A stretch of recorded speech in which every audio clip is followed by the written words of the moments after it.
Bom, muito boa tarde a todas e todos, Excelência também. Primeiro eu gostaria de dizer as razões pelas quais eu fui escolhida por um quantitativo de mais de 80 professores que queriam muito conversar com o senhor, apresentar as razões, né? Mas me escolheram para essa função tão importante da nossa universidade. Eu estou na UNILA desde 2009. Eu entrei junto com os 10 primeiros professores da nossa instituição. Então, desde o primeiro dia de funcionamento da UNILA, eu estou na instituição. Já ocupei o cargo de coordenadora do curso de Relações Internacionais. Fui também fundadora de um dos mestrados que nós temos, né, mestrado de Integração Contemporânea da América Latina.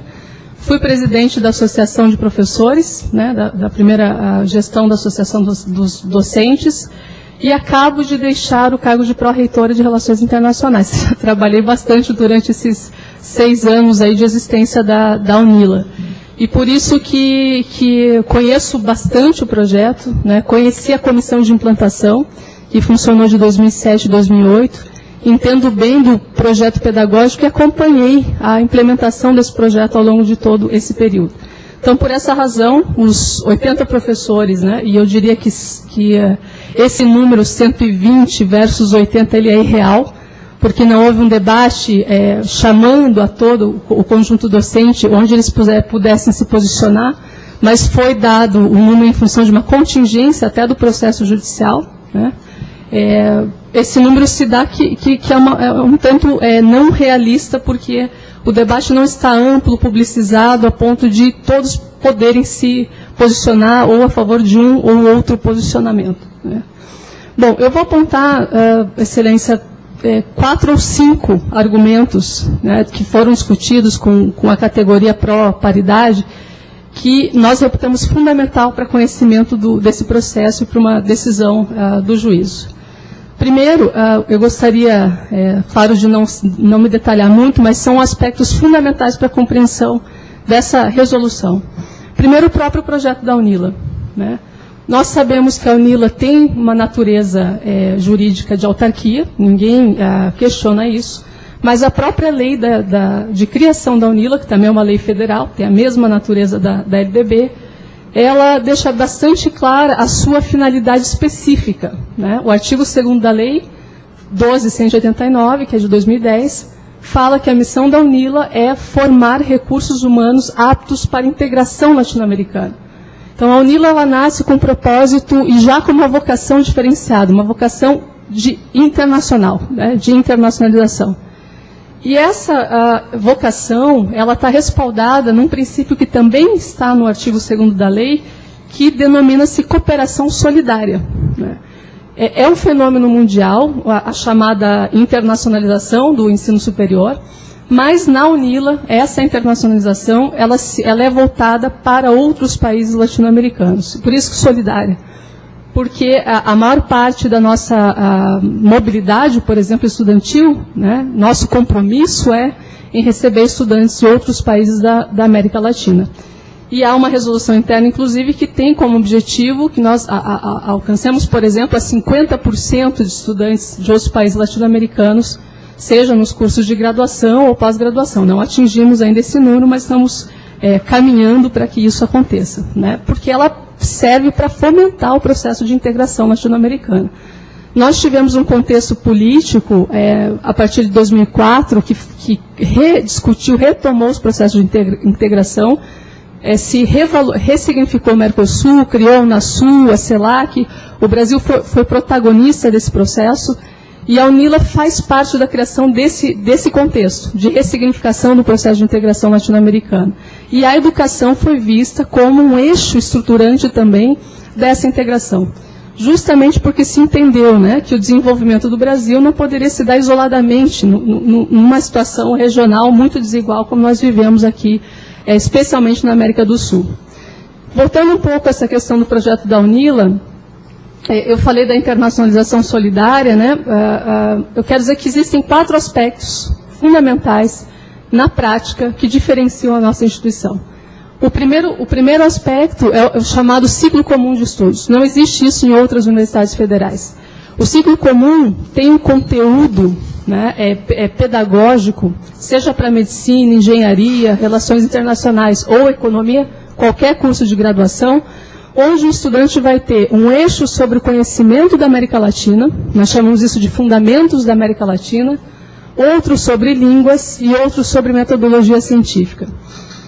Em FAO é muito interessante, Excelência, porque os estudantes eles têm conhecimento interdisciplinar sobre a economia, a história, a literatura, o cinema, né, da América Latina, dos vários países, a política externa que compõe esses países. O eixo linguístico serve para que estudantes estrangeiros aprendam português e estudantes brasileiros aprendam espanhol. Então, a carga é obrigatória. Todo aluno da UNILA ele vai ser formado, portanto, bilíngue. E esse é outro princípio da UNILA, o bilinguismo. Não há outra federal no Brasil que seja bilíngue, né? Essa é uma das características também da nossa instituição. E um outro princípio estruturante é a interdisciplinaridade. Veja, a interdisciplinaridade pode ser um conceito, né, da pesquisa, mas ela também se dá em toda a gestão acadêmica administrativa da nossa instituição. Não há na UNILA os tradicionais departamentos, né, como em outras federais. Não há uma divisão departamental, por exemplo.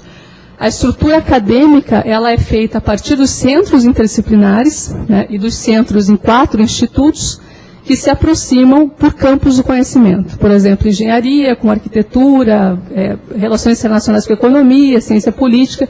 Isso faz com que os estudantes tenham uma visão um pouco, não ignorando a disciplinaridade, mas tenham uma visão mais holística de como deve ser a sua formação, né?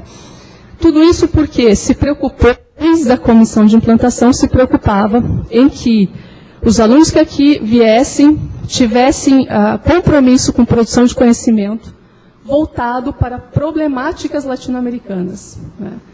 Quando na maior parte das instituições federais a América Latina pouco se é estudado, poucas pesquisas, né, existem, por exemplo, sobre o continente, como ela é voltada para a integração, precisamos, então, fazer com que a UNILA se comprometa a estudar, por exemplo, questões sobre epidemia na saúde coletiva, que afeta os nossos países, a infraestrutura voltada para a integração, né, o desenvolvimento regional, o meio ambiente, esse é o propósito. E a lei também diz claramente lá, né, que os cursos da UNILA, os cursos devem também atender as demandas de formação de outros países latino-americanos. Está muito claro, portanto, que esse é um projeto muito especial e diferenciado e que precisa, embora tenha, de fato, né, que obedecer à lei brasileira, precisa estar voltada para essa internacionalização solidária, promovendo ações que possam permitir a mobilidade e a produção de conhecimento que transforme a região, em termos de desigualdade social, especialmente, né? Há um dado da Unesco que diz que 4% apenas da produção mundial do conhecimento é feito na América Latina, né? Em geral, Europa e Estados Unidos. E nós temos que mudar essa realidade. Temos uma grande biodiversidade, a produção do conhecimento que aqui é feita, em geral, ela é voltada para esses centros de produção. E no que o percentual de 70% de professores no Conselho Universitário compromete tudo isso que a senhora nos colocou até agora? Eu ia chegar a esse dado um pouquinho mais lá para frente. Hoje há, por exemplo, as grandes declarações da Unesco, né, sobre educação. Houve uma declaração importante no ano de 2000, que fala dos desafios da Universidade do século XXI. Né? Quais são os desafios da Universidade do século XXI, que inclui também a nossa instituição? Um desses desafios é entender que o estudante não é mais sujeito passivo do conhecimento, né? Ele, com as novas tecnologias, com a globalização, também passou a ser protagonista desse processo, do ensino-aprendizagem. Isso não somos nós da UNILA que estamos falando, é o conjunto, né, das universidades que mundialmente se encontram para debater esses desafios. Portanto, aquela visão clássica, tradicional, né, do professor autoridade, o aluno receptor do conhecimento, como se ele fosse uma caixinha pronta para receber o conteúdo, deixa de ter significado, especialmente quando a gente tem em sala de aula alunos com tecnologia avançada, né, que podem ter acesso a conhecimento mundial, por exemplo. Colocar ele como protagonista do processo de educação é fazer com que ele saia com uma formação com espírito crítico, né? E ele, em função dessa nova metodologia, que é um paradigma novo que se pretende implementar, ele também deve ser partícipe dos processos decisórios dentro da instituição. Então, quando nós falamos, é mais complexo. Não é em termos de prejuízo para a categoria do que nós vamos perder ou ganhar, e sim de uma visão, concepção de universidade que nós queremos. Ora, nós estamos numa universidade nova, né, que é inovadora no seu projeto. Implementar um modelo tradicional numa universidade formada por jovens doutores, porque a maioria são de professores muito jovens, recém-doutores, né, não faz nenhum sentido. A gente reproduzir um modelo clássico já considerado falido pela maioria, né, das instituições mundiais e também das instituições de ensino superior universitárias no Brasil. Então, a senhora considera falido o sistema de ensino da Universidade Federal do Paraná? Não. Eu digo que esse modelo, né, quando a metodologia... Apenas então ela como exemplo, porque foi mencionada agora há pouco, que é uma das que mantém o percentual de 70%. Sim, não, a federal, eu sou a Universidade Federal de Santa Catarina, que pelo que nos foi dito, mantém um percentual de 80% de professores. Apenas perguntando, a senhora considera falido o modelo de ensino dessas instituições? Não, eu digo que essa metodologia de ensino-aprendizagem, né, de uma educação bancária, que é considerada falida. O modelo de gestão ele está sendo superado com essa nova realidade paradigmática do modelo de universidade. Em que sentido? Por exemplo, na própria participação de eleição de reitor. Nós temos que fazer uma diferença muito clara, Excelência, entre eleição para reitor e colegiados. O que é a paridade, afinal? Né? Discutir que termos a paridade se dá. No Brasil, essa discussão veio na década de 68 com o movimento estudantil, que fez a greve do terço, né? Exigindo que, para eleições de reitor, se deveria ter a consulta paritária, né? Proporcional de cada categoria. Depois, com a ditadura, isso não foi possível. E esse debate se retoma no final da década de 90. Sem mudar a lei, sem qualquer alteração legal, o próprio Ministério da Educação fez um parecer jurídico, o CONJUR, que é o órgão, né, do Ministério da Educação, dizendo que é legítimo e é possível que se faça uma consulta informal das 3 categorias, paritária, para que o órgão colegiado convalide aquele resultado eleitoral. Então, o processo de paridade na eleição já é uma realidade em 70% das universidades. É um acordo, né, que é feito pela comunidade acadêmica sem alteração legislativa. O que significa que, claro que generalizar, o modelo pelo qual, respondendo a sua pergunta, o modelo que continua reproduzindo aquele ensino de aprendizagem do estudante como sujeito passivo é que deve ser superado. E o modelo de gestão ele tem que se alterar para se adaptar a essa nova realidade. É isso que nós estamos propondo. Ora, não há uma gestão, a Constituição fala em gestão democrática, não é? O ensino deve considerar a gestão democrática. Uma gestão democrática deve pressupor esse percentual.